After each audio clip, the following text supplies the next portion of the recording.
Okay, so stand up if you follow politics.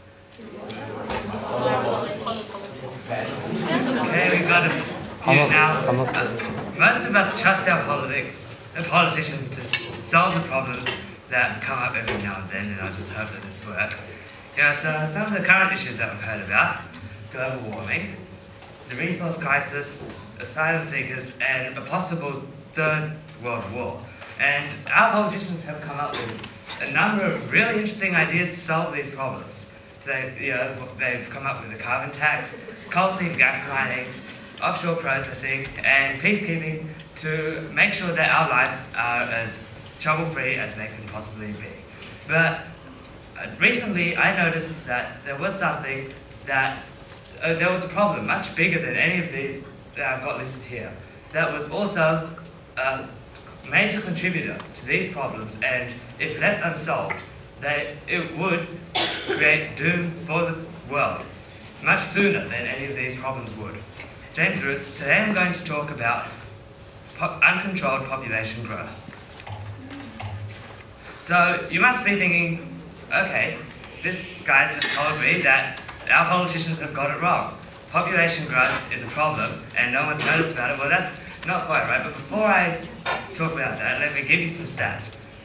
31 October 2011, that's not very long ago, end of last month, actually exactly a month ago, the world population was announced by the United Nations to have hit 7 billion people.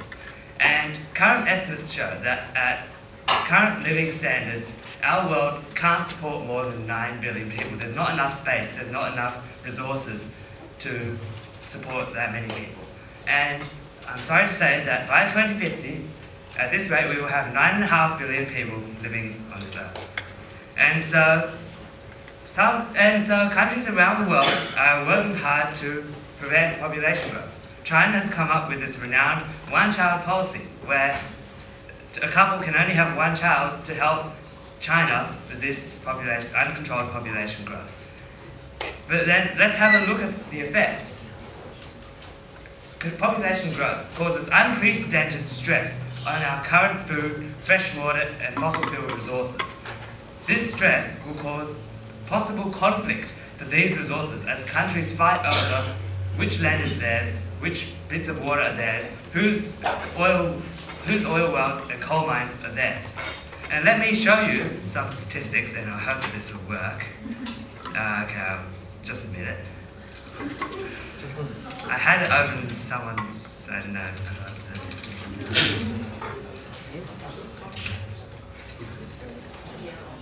Okay, so what I'm going to show you is the graph of every 200 countries, 200 largest countries around the world.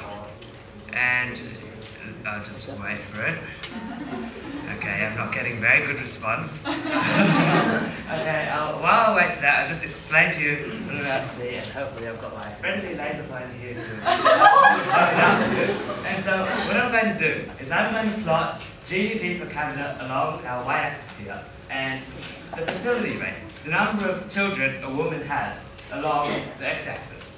And I've adjusted the GDP along the y-axis so that it accurately reflects how much someone is earning, how rich or poor they are. Because I've counted in things like inflation, currency exchange, and the well-being of different countries around the world. And so, I'll just wait, but this is real pain.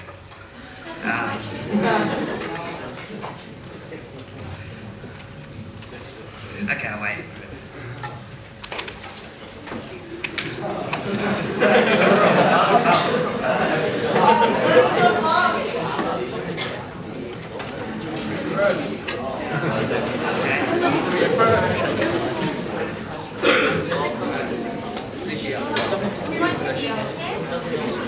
Not right there. No music. Okay, so what I'm going to show you is that I've got 200 bubbles, multicolored. Who likes multicolored bubbles? Okay, and so the size of the bubbles represents the population of that country. When I show this to you, you'll see China and India and the United States as massive lumps, and then you'll see all our little countries as little dots. And so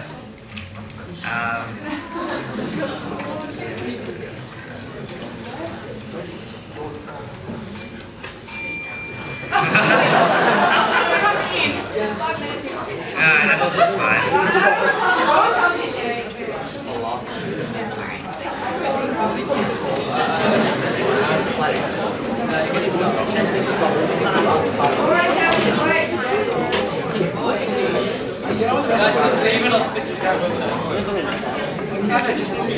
Yeah, I'd like to go forward, but I'd like to show you this before I keep going, because we will understand how we can counter it. Everything listen attentively.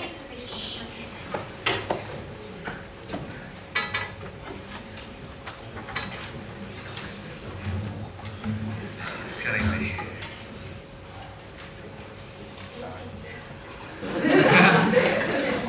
Okay, I'm not a very funny sort of person, so jokes.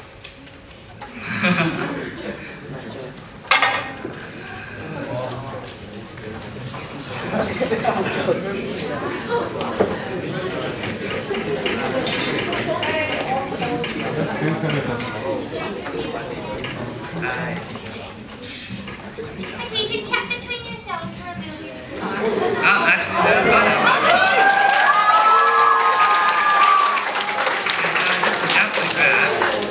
I just adjust the graph and then we will get on with this.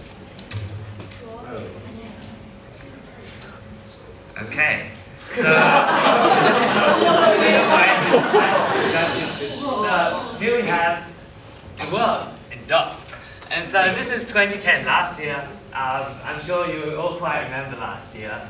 In this big red dot we have China, blue dot is India, the appropriately sized yellow dot very top is the United States. Now, let's rewind the world. We'll take it back 200 years, to 1800, right? And this was the world in 1800.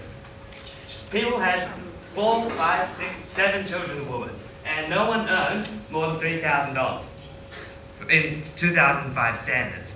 Of course, dollars were worth a lot more back then, but okay, so here you can see the world, and you can still see China and India as those massive bubbles, but the United States has disappeared, and you'll notice that everyone is in a relative clump down in this corner of the graph.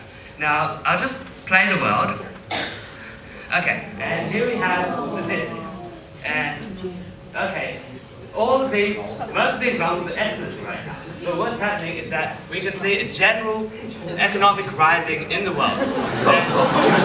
And so, countries are getting richer, especially the European and Russian countries, which are in orange. And then we have the yellow countries, the Americans, they're also going up. And we have select parts of Asia and Oceania going up with them. And then we can see, as the countries get richer, they're going along, and we just passed the baby boomers where people had more children. And now we can see, as people move up the graph, as countries move up the graph, they introduce family planning, contraceptive education, healthcare, into having less children. And here's the world in 2010, and we can see how much it has changed since 1800. We now have the Western world up here, and we have what some of us would like to call the third world, or the developing countries down here. And you can see most of them up here, that's African countries. And then up here, I'll just show you some of our candidates. We've got Iraq, Yemen, Gaza, Haiti, and these countries are the countries that we need to help. So China took the right approach when it came to its one-child policy. I'll rewind a bit, and I'll just show you how China's been doing. So China had economic growth, but they were still having lots and lots of children, right? And their population was growing. And if we just get, okay. No, I'll wait for it. Okay, so right now these are estimates, so I can't give you that good representation. But then you'll see that China introduced the one-child policy, and China zooms along over here.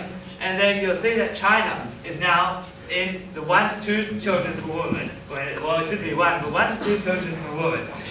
And China is taking the correct approach. China is making sure that their country doesn't have Zoom-style breasts in the near future. But the countries we need to worry about is this massive clump down here, which is still having 4, 5, 6, 7 children per woman.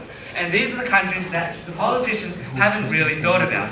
And by only helping these countries move towards this side of the graph, we can make sure that uncontrolled population growth is solved. And so you can see a general trend that the richer the countries get, the less children that they have in general. And this is because of a number of things. They get healthcare, they get education, they get family planning suggested by their governments. And so what we need to do, instead of thinking for ourselves and keeping our countries near that top left corner of the graph, we need to bring these countries down here up with us. And we need to make sure that the population of the world is maintained, and is maintained at the 1.5 to 2 billion people, two children per woman, so that our population cannot exceed our 9 billion people, and the Earth will always have enough resources to support us for the long future. And so I'll just take out this and I'll go back to this.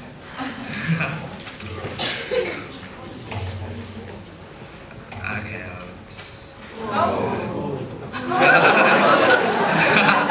Okay, actually I missed this slide. Okay, so back to our current issues. This is the same list as I presented to you before.